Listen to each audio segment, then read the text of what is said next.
Olá, sabe, tem algumas histórias que, por mais antigas que sejam, parecem que foram escritas para a gente hoje. E a história de Ruth é exatamente uma dessas. É um relato super curto, mas com um significado gigante. Fala sobre perda, sobre uma lealdade que quebra todas as regras e, no fim, sobre redenção. Então vamos juntos mergulhar nessa narrativa que atravessa o tempo. E olha só, tudo começa com essa promessa aí. Essa é, sem brincadeira, uma das declarações de lealdade mais fortes que a gente já viu na história. É um juramento que nasce no meio do desespero total, sabe? E essa única decisão, essa frase, que dá o pontapé inicial para absolutamente tudo o que vem depois. Então, vamos lá. A nossa história começa num cenário bem complicado. Um cenário de crise mesmo. Pensa numa fome terrível que atinge Belém. E isso força uma família a tomar uma decisão super drástica. Largar tudo para trás, deixar a terra natal e ir procurar abrigo num lugar estrangeiro, em Moabe. Só que em Moab, o que era para ser um refúgio acaba virando um palco de tragédias, uma atrás da outra. Primeiro morre Elimeleque, o patriarca da família. Um tempo depois, os dois filhos dele também morrem. O resultado, Noemi e suas duas noras, Orfa e Ruth, ficam completamente sozinhas, desamparadas. Imagina só, 3 mulheres viúvas, sem filhos, numa sociedade onde a identidade, a segurança, tudo, vinha dos homens da família. Era uma situação desesperadora. A dor da Noemi é tão, mas tão profunda, que quando ela decide voltar para Belém, ela chega a rejeitar o próprio nome.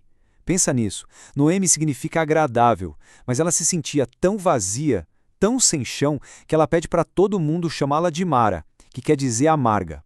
Para ela, era como se a história dela tivesse chegado num fim, e um fim bem trágico.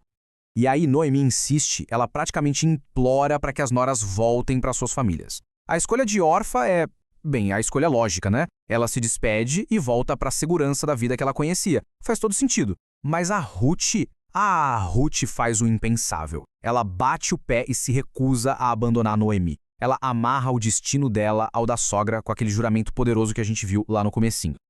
Ok, então as duas chegam em Belém, e a chegada delas coincide bem com o início da colheita da cevada. Isso é super simbólico, né? Um tempo de esperança, de recomeço, mas a realidade é que elas não tinham como se sustentar. E é aí que a Ruth toma a frente. Ela toma a iniciativa para garantir que as duas não passassem fome. Então, o que a Ruth faz? Ela vai respigar. Era um costume antigo, uma lei social que permitia que os mais pobres fossem atrás dos trabalhadores da colheita e pegassem as espigas que caíam no chão. Era um jeito de sobreviver. E o texto faz questão de dizer que, por acaso, entre muitas aspas, né, ela acaba justamente no campo de um homem chamado Boas. E o detalhe é que, sem ela nem imaginar, ele era um parente rico do falecido sogro dela. Acontece que a fama da Ruth já tinha chegado antes dela. O Boaz já tinha ouvido falar da lealdade incrível daquela mulher com a Noemi, então ele não só deixa ela respigar no campo dele, ele vai além. Ele oferece proteção, comida, água, ele basicamente a acolhe e reconhece o caráter nobre dela com essas palavras de bênção que a gente está vendo.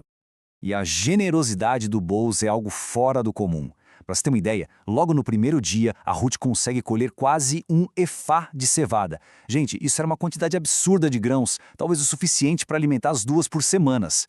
Era muito, mas muito mais do que qualquer pessoa respigando normalmente conseguiria. É o primeiro sinal concreto, sabe? A primeira prova de que a maré estava virando para elas.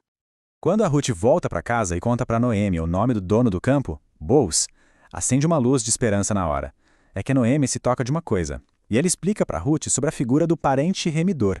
Isso aqui é super importante para entender a história. Era uma lei, uma obrigação social da época muito séria.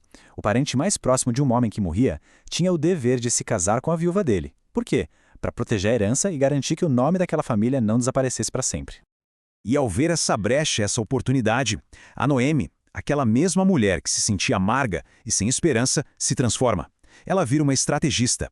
Ela gola um plano, e um plano bem ousado, para que a Ruth vá lá e peça formalmente para o Boaz cumprir o papel dele de remedor. E que plano era esse? Olha, era arriscadíssimo e cheio de significado para a cultura da época. A Ruth devia se preparar como se fosse para um casamento, se lavar, se perfumar, colocar a melhor roupa. Depois, ir à noite até a Ira, que era um lugar onde se processava os grãos, num lugar público, mas que ficava deserto de noite. E ali ela devia fazer um ato muito simbólico. Esperar o Boaz dormir, descobrir os pés dele e se deitar ali. Era um jeito de dizer, eu me coloco sob a sua proteção, sobre a sua autoridade. Imagina a cena. No meio da noite, o Buzz acorda e dá de cara com a Ruth ali aos seus pés. E com uma coragem incrível, ela faz o pedido. Ela usa uma linguagem super simbólica para pedir em casamento. Estende o teu manto sobre mim. É importante entender, isso não é uma cantada, não é um ato de sedução. É um apelo formal, legal e moral para que ele cumpra seu dever e a redima. Boaz ele fica profundamente tocado com a honra e a lealdade da Ruth. Ele topa na hora ajudá-la. Mas, sempre tem um mas, né? Ele revela um problema, um obstáculo. Ele não é o parente mais próximo. Tinha um outro homem que, pela lei, tinha a preferência, o primeiro direito de resgate. E a lei tinha que ser seguida à risca. E aí a tensão só aumenta, porque aquilo que começou como um plano secreto, na escuridão da era, agora vai virar um assunto público. Tinha que ser resolvido legalmente, na porta da cidade, que era tipo tribunal, o centro da vida social e cívica da época. Então o Buzz não perde tempo, ele junta os anciãos da cidade e vai direto ao ponto com o outro parente. A questão central é essa, a herança da família de Elimeleque está disponível, está à venda. Só que ela vem com uma condição, um pacote completo. Quem comprar a terra também tem que se casar com a Ruth, a estrangeira. E a diferença entre os dois homens fica escancarada. O parente mais próximo, de primeira, se interessa pela terra, claro, um bom negócio, mas quando ele descobre que tem que se casar com a Ruth junto, ele pula fora. Ele fica com medo de prejudicar o próprio patrimônio. Já o Boaz, ele dá um passo à frente. Publicamente, na frente de todo mundo, ele aceita as duas coisas. Comprar a terra e se casar com a Ruth, para, como diz o texto, conservar o nome do falecido em sua herança. Que atitude, hein? E para oficializar o acordo, eles usam um costume bem curioso da época. O parente que estava abrindo mão do direito dele tira a sandália e entrega para o Buzz. É como se fosse assinatura no cartório de hoje. Esse ato simbólico, com todo mundo de testemunha, tornava o negócio oficial e sem volta. E o final é pura alegria. Boaz e Ruth se casam e pouco tempo depois tem um filho, o Obed. A linhagem da família que estava ameaçada de desaparecer é restaurada. E a Noemi, aquela mulher que se auto-intitulou Amarga, que achava que tinha voltado de mãos abanando, agora ela está ali, com o neto no colo. Aquele bebê era o símbolo vivo da redenção da família dela toda. Mas calma que tem mais. E essa é a reviravolta final, a cereja do golo. A história não acaba com o pequeno Obed.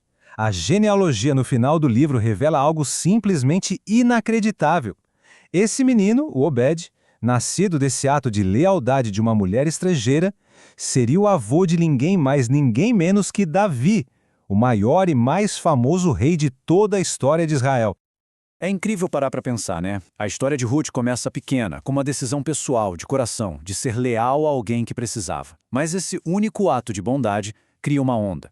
Uma onda que não só muda o destino de uma família, mas muda a história de uma nação inteira. E isso deixa a gente com uma pergunta, uma reflexão para levar. De que maneiras os nossos próprios atos de lealdade e bondade, mesmo aqueles que parecem pequenos, podem estar agora mesmo construindo um legado que vai muito, mas muito além do que a gente consegue enxergar hoje?